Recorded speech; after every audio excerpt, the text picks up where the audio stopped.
عبد القیس کا وفد جب حضرت صلی اللہ علیہ وسلم کے پاس آیا تو آپ نے پوچھا کہ یہ کون سی قوم کے لوگ ہیں یا یہ وفد کہاں کا ہے؟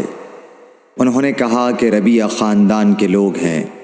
آپ کہ یہ کون سی قوم کے لوگ ہیں یا یہ وفد کہاں کا ہے؟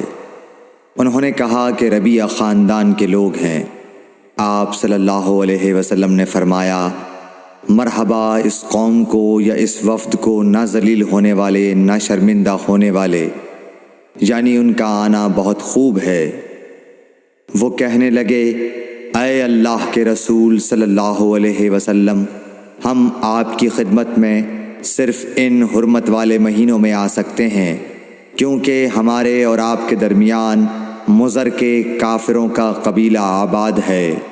پس آپ ہم کو ایک ایسی قطعی بات بتلا دیجئے جس کی خبر ہم اپنے پچھلے لوگوں کو بھی کر دیں جو یہاں نہیں آئے، اور اس پر عمل درآمد کر کے ہم جنت میں داخل ہو جائیں۔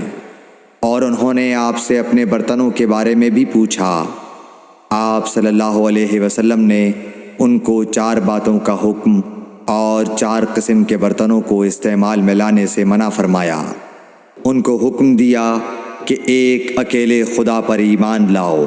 پھر آپ صلی اللہ علیہ وسلم نے پوچھا کہ جانتے ہو ایک اکیلے اللہ پر ایمان لانے کا مطلب کیا ہے؟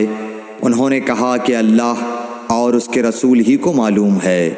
آپ نے فرمایا کہ اس بات کی گواہی دینا کہ اللہ کے سوا کوئی معبود نہیں، اور یہ حضرت محمد صلی اللہ علیہ وسلم اس کے سچے رسول ہیں، اور نماز قائم کرنا اور زکوٰۃ ادا کرنا اور رمضان کے روزے رکھنا اور مال غنیمت سے جو ملے اس کا 5واں حصہ مسلمانوں کے بیت المال میں داخل کرنا، اور 4 برتنوں کے استعمال سے آپ صلی اللہ علیہ وسلم نے ان کو منع فرمایا، سبز لاکھی مرتبان سے اور کدو کے بنائے ہوئے برتن سے، لکڑی کے کھودے ہوئے برتن سے اور روغنی برتن سے، اور فرمایا کہ ان باتوں کو حفظ کر لو اور ان لوگوں کو بھی بتلا دینا جو تم سے پیچھے ہیں اور یہاں نہیں آئے ہیں۔